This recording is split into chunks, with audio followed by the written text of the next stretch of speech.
Et salut l'équipe, c'est ITA, on se retrouve aujourd'hui pour une nouvelle vidéo sur comment gérer les lecteurs réseau en PowerShell. On va voir ensemble les quelques commandes PowerShell à connaître pour monter facilement un lecteur réseau, persistant ou non. Bien sûr, toutes les commandes seront dispo sur le GitHub, vous avez le lien en description.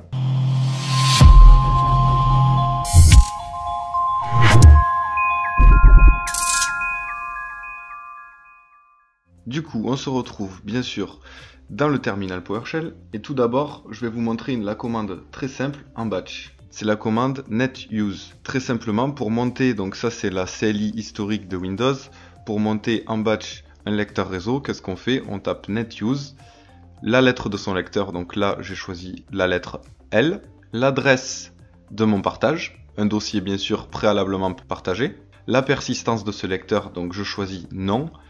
Ce qui veut dire que au redémarrage de mon ordinateur, le lecteur ne sera plus monté. Si on veut qu'il reste après redémarrage, il faudra mettre yes à ce niveau. Le user, c'est le compte qui a le droit d'accéder à ce partage-là. Et le mot de passe, très simplement. Si j'appuie sur entrée, la commande s'est terminée correctement. Et si je vais dans l'explorateur, je vois bien mon lecteur L qui est monté et j'ai accès à mon partage. Maintenant, on va voir comment on fait ça en PowerShell. Donc, je vais tout d'abord créer un objet credential qui va stocker un peu à la même manière que netuse le nom d'utilisateur ici et le mot de passe ici.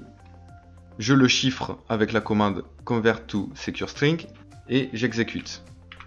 Tout simplement, mon nom d'utilisateur et mon mot de passe vont se trouver dans la variable credential. Ensuite, je peux exécuter la commande suivante, qui est tout simplement new PS Drive, que je vais copier-coller, voilà. Donc new PS Drive, qui va créer, donc là, à la différence de netuse, on va pouvoir nommer le lecteur comme on le souhaite. Donc là, je vais le nommer lab en PowerShell.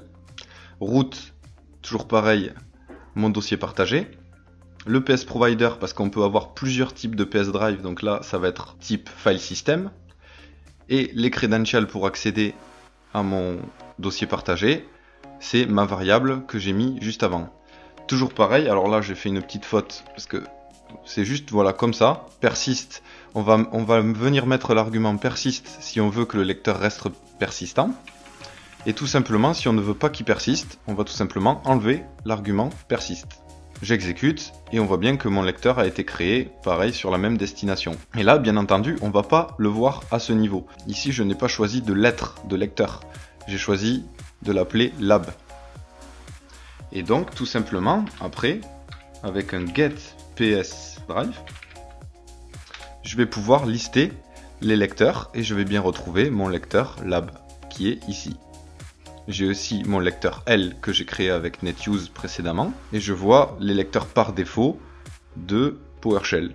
Et juste un petit tour rapide sur les différents providers. Vous voyez que par défaut, PowerShell monte un lecteur de type registre qui va aller pointer vers les clés current user et également local machine.